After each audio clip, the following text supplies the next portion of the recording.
জ্বালানি সংকট ও পরিবহন খরচ বেড়ে যাওয়ার প্রভাব পড়েছে কাঁচা বাজারে। বিভিন্ন জেলায় বেড়েছে সবজি, মুরগি ও ডিমের দাম।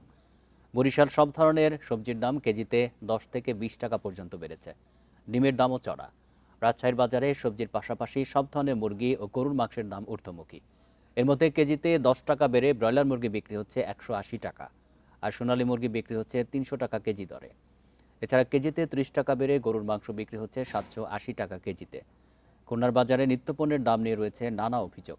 বিক্রেতারা বলছেন বাজারে সরবরাহ ঘাটতি থাকায় দাম বাড়ছে, আর অন্যদিকে ক্রেতারা বলছেন বাজার স্থিতিশীল রাখতে প্রয়োজন সরকারের নজরদারি।